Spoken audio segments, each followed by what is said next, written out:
E aí, professor, aqui é a Rebeca Luísa Marques Alvarenga e eu vou estar aqui fazendo atividade extra na aula 24 que diz: construa no GeoGebra o gráfico da função seno e use-o para explicar os deslocamentos verticais e horizontais e suas respectivas expressões presentes na tabela do capítulo 1.3 do nosso livro-texto na página 27. Então, eu aqui dividi em duas partes. Os deslocamentos que afetam o eixo Y, ou seja, os deslocamentos verticais, e os deslocamentos que afetam o eixo X, ou seja, os horizontais. Bom, vamos para o GeoGebra. É importante ressaltar que esse gráfico aqui de vermelho, f de x é igual ao seno de x, é o gráfico original, ou seja, o gráfico sem nenhum tipo de alteração. Então, ele vai ser a nossa referência para a gente conseguir chegar nos outros. Bom, o primeiro deslocamento vertical os primeiros deslocamentos verticais são as translações. O que seriam as translações? Eu vou estar somando ou subtraindo valores da minha imagem. Vamos começar aqui com g de x igual a seno de x mais 2. Bom, aqui a gente pode perceber que eu estou subindo, eu estou elevando aqui o meu gráfico 2 unidades para cima. Então, aqui ele está na origem, no zero, e ele anda 2 unidades para cima. Ele se desloca 2 unidades para cima. Por quê? Eu estou somando 2 na minha imagem, nos valores de y. Então, são os valores de y que vão sofrer alteração. Eu estou mudando a minha imagem. Então, eu estou deslocando 2 unidades para cima. O contrário acontece quando eu tenho, aqui nesse exemplo, o h de x é igual a seno de x menos 2. Lembrando que esses números aqui, eles poderiam ser quaisquer. Qualquer número, aqui poderia ser uma constante para exemplificar 2x menos c, 2x, seno de x menos c, seno de x mais...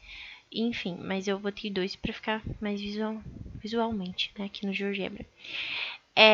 Aqui, no seno de x menos 2, aqui é justamente o contrário. Eu vou estar deslocando 2 unidades para baixo. O meu gráfico está 2 unidades para baixo. Por quê? Porque eu estou tirando 2 unidades da minha imagem, do meu y. Bom, agora nós vamos para a expansão. Como o próprio nome diz, a gente vai expandir, a gente vai esticar o nosso gráfico. Então, o que está acontecendo aqui? P de x é igual a 2 seno de x. Esse 2 poderia ser um c. C vezes seno de x. Então, aqui no caso é 2. Ou seja, eu vou dobrar a minha imagem. Olha só, aqui a minha imagem é 1. Se eu multiplico 2, a minha imagem dobrou de tamanho. Então, é isso que está acontecendo aqui na minha expansão, tá? Eu estou expandindo por um fator, e esse fator aqui é o 2. Agora, o contrário é a compressão, né? E a compressão ela vai acontecer para valores menores do que 1. No caso aqui, eu botei o meio. Então, olha o que acontece com a minha função. Q de x é igual a meio vezes o seno de x. O que está acontecendo aqui? Eu estou pegando todas as minhas imagens e estou dividindo. Eu estou pegando a metade da minha imagem. A minha imagem vai ser a metade do valor dela. Então, aqui, se é 1, agora vai ser meio. Então, para valores, né, para constantes, para fatores menores do que 1, eu vou estar sempre comprimindo a minha função. Então, aqui o meu gráfico, ele está o quê? 2 vezes maior. Aqui o meu gráfico, ele está 2 vezes menor. Ou seja, ele está pela metade. Então, ok. Agora, quando eu tenho aqui o meu r de x é igual a menos seno de x. Quando eu tenho menos seno de x, eu estou tendo aqui uma reflexão. O gráfico ele vai rotacionar. E aqui, como eu tenho menos seno de x, a gente vai refletir o gráfico em torno do eixo x. Então, ó, meu gráfico estava assim, assim. Eu rotaciono ele.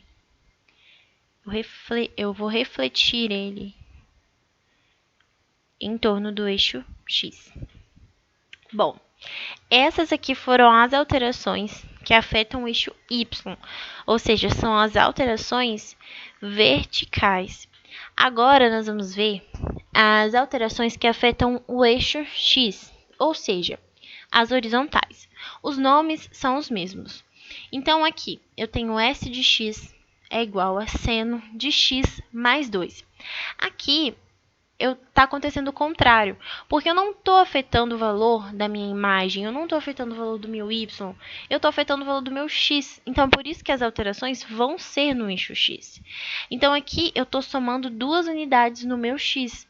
Olha só, quando eu somo duas unidades, isso é contraintuitivo, porque a gente imagina que quando soma, ele vai para a direita, mas aqui é pelo contrário. O gráfico ele vai ser deslocado para a esquerda, ele vai ser deslocado C unidades para a esquerda. Aqui, no caso, ele vai ser deslocado duas unidades para a esquerda. Então, para que ele desloca para trás? Por que ele desloca para a esquerda? Porque ele precisa ter a mesma imagem. Então, ele compensa indo para a esquerda. Ok? Então, aqui, ó, ele estava dessa forma. Olha, aqui na origem. E ele foi duas unidades para trás. O contrário vai acontecer aqui, ó. No meu t de x é igual a seno de x menos 2. A discussão aqui é a mesma, tá? Eu vou ter o meu gráfico deslocado, no caso, para a direita, porque eu estou alterando os valores de x, eles precisam ter a mesma imagem, então eu vou deslocar ele para frente. Aqui ele está no 0. Eu estou olhando o gráfico errado. Aqui ele está no 0, e olha, ele andou duas unidades para frente. Bom, as próximas também, né, tem os mesmos nomes. Aqui eu tenho f1 de x é igual a seno de 2x.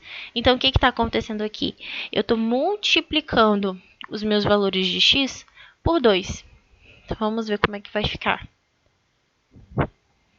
Olha só, os meus valores de x estão sendo multiplicados por 2. O que está acontecendo aqui? O meu período, ele está sendo diminuído, ele está menor. Então, é como se uma volta completa, um período, ele acontecesse de forma mais rápida. Então, olha aqui, ó. Vamos olhar de duas cristas a duas cristas. O período diminuiu muito. Então, o meu gráfico é como se alguém chegasse dos lados dele e apertasse, né? Como se fosse uma mola, a gente apertasse. Agora, o contrário acontece com o meu G1 de x é igual a seno de meio x. O que vai acontecer aqui? O meu gráfico, o período dele está maior. Olha só, a distância nem está cabendo aqui. Olha, a distância, o período dele está muito maior. Então, é como se eu esticasse essa mola, né? Aqui, por último, a reflexão. Eu tenho um H1 de x é igual a seno de menos x. O que eu estou fazendo aqui? Eu estou refletindo o meu gráfico em torno do eixo y. Então, tá vendo essa reflexão, essa rotação. O meu gráfico estava assim, eu refleti e ele ficou assim. todos esses valores, eles podem com certeza ser substituídos. Tanto que no livro, ele utilizou constantes, ele usou C, o fator. Então, aqui, ó, a função seno de x mais o fator C vai ser C unidades para cima, ou C unidades para baixo. Ou então, aqui eu estou multiplicando a minha função por um fator C. Ela vai ser esticada, ela vai ser expandida, C unidades. Aqui ela vai ser comprimida em C unidades, ok? Então, aqui, da mesma forma, todos eles, né, com C, aqui eu estou somando C ao meu valor de x, aqui eu estou retirando C do meu valor de x, e assim sucessivamente. Então, essas são, né, as alterações. O capítulo ele é bem intuitivo em relação ao nome, né? Novas funções a partir de conhecidas. Então, a partir de uma função que a gente conhece, sabendo, né, conhecendo essas mudanças, essas alterações, a gente consegue chegar a gráficos novos. Então, é isso.